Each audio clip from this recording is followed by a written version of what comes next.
awal abad ke-20 dianggap sebagai masa keemasan kemajuan manusia.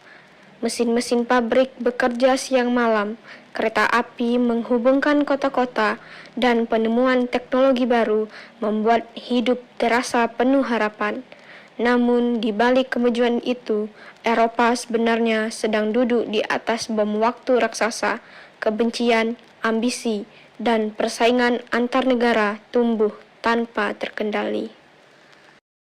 Perang Dunia I dimulai pada tahun 1914, tetapi akar penyebabnya sudah terbentuk jauh sebelum peluru pertama ditembakkan. Eropa pada awal abad ke-20 adalah benua yang tampak maju, tetapi di dalamnya tersimpan ketegangan besar yang siap meledak. Perang Dunia I tidak terjadi secara tiba-tiba, melainkan merupakan hasil dari ketegangan panjang yang telah terbentuk selama bertahun-tahun. Salah satu penyebab utamanya adalah nasionalisme yang berkembang sangat kuat di berbagai negara Eropa, seperti Jerman, Prancis, Rusia, hingga negara-negara Balkan. Merasa harus menunjukkan kejayaan serta kekuatan bangsa masing-masing.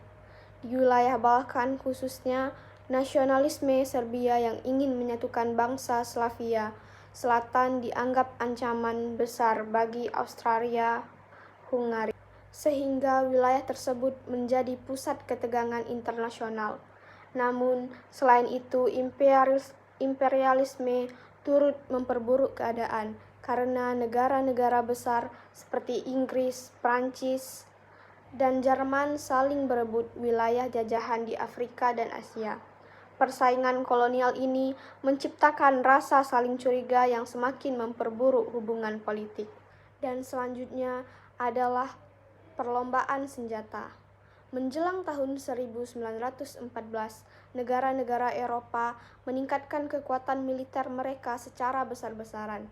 Inggris dan Jerman berlomba membangun kapal perang raksasa, sementara senapan mesin, artileri berat, dan teknologi militer baru diproduksi dalam jumlah besar. Persenjataan yang masif ini membuat perang terasa tidak terhindarkan.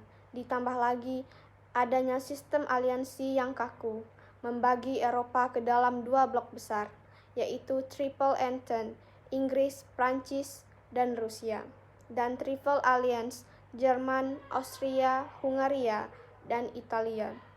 Sistem ini membuat konflik kecil pun bisa memicu reaksi berantai, karena setiap negara terikat untuk membela sekutunya.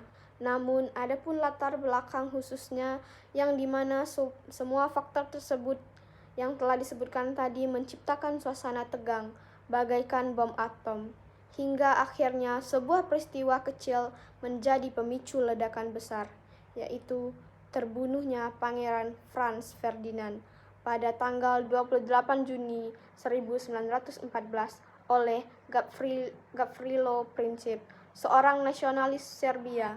Peristiwa ini mendorong Austria-Hungaria menyerang Serbia dan melalui sistem aliansi, negara-negara lain ikut terseret ke dalam perang. Dengan demikian, Perang Dunia I meledak sebagai hasil gabungan nasionalisme ekstrem, perebutan koloni, perlombaan senjata, dan struktur aliansi yang menyebabkan konflik lokal berkembang menjadi perang global. Setelah rangkaian ketegangan yang menumpuk selama bertahun-tahun, Eropa akhirnya memasuki masa paling gelap dalam sejarah modern. Krisis Juli pada tahun 1914 menjadi titik balik ketika pembunuhan Franz Ferdinand berubah dari insiden lokal menjadi konflik internasional. Austria-Hungaria mengeluarkan ultimatum keras kepada Serbia, yang sebagian besar tuntutannya sulit dipenuhi. Ketika Serbia hanya menyetujui sebagian syarat, Austria-Hungaria langsung menyatakan perang. Aliansi-aliansi yang sebelumnya terbentuk untuk menjaga keseimbangan kekuatan justru mempercepat meluasnya perang. Rusia mendukung Serbia, Jerman mendukung Austria-Hungaria, dan Prancis terikat untuk membantu Rusia. Ketika Jerman menyerbu Belgia untuk mencapai Prancis dengan cepat, Inggris pun menyatakan perang karena merasa berkewajiban untuk membela Belgia. Dalam waktu kurang dari 1 bulan, hampir seluruh Eropa terlibat dalam konflik besar. Perang yang awalnya dipikirkan berlangsung singkat justru berubah menjadi perang yang sangat panjang, yang brutal, melelahkan, terutama setelah strategi awal Jerman, yaitu Schlieffen Plan, gagal mencapai kemenangan cepat, yang dimana para tentara di front barat terpaksa menggali parit-parit panjang yang kemudian menjadi simbol Perang Dunia I, yaitu yang disebut Perang Parit. Perang parit ini penuh penderitaan, lumpur, hujan, tikus, penyakit, dan serangan senapan mesin membuat setiap upaya merebut wilayah menjadi mimpi buruk. Ribuan tentara bisa gugur hanya untuk memperebutkan beberapa meter tanah. Di front timur, pertempuran lebih dinamis, tetapi memakan korban besar, terutama bagi Rusia yang kesulitan menghadapi persenjataan modern. Jerman, ketegangan internal di Rusia akhirnya memicu revolusi pada tahun 1917 yang membuat negara itu menarik diri dari perang. Dan pada saat yang sama, teknologi perang berkembang sangat pesat.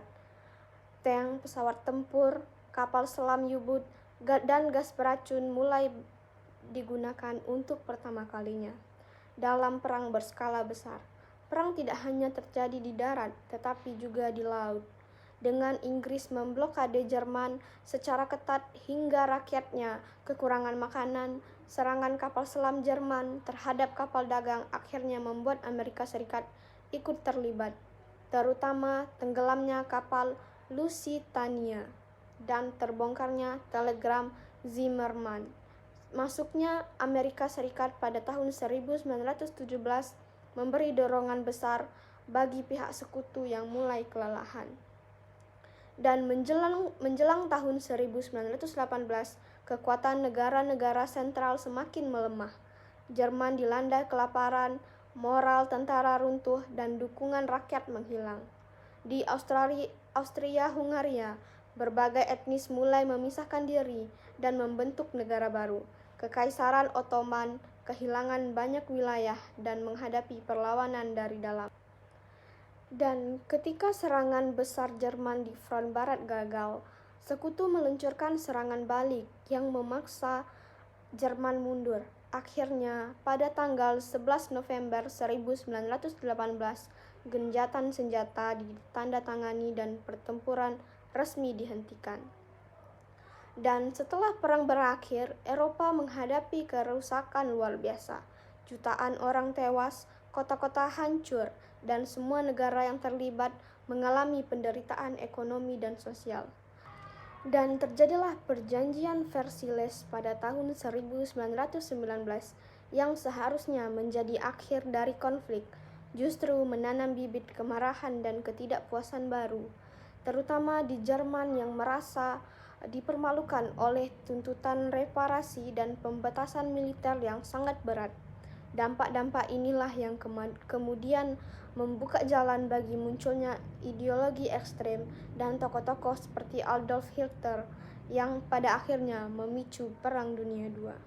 Nah, akhir perang ini meninggalkan dampak yang luar biasa, yang dimana lebih dari 15 juta orang tewas dan jutaan lainnya terluka, dan wilayah Eropa hancur parah, serta runtuhnya 4 kekaisaran besar, yaitu Jerman, Rusia, Ottoman, dan Austria-Hungaria.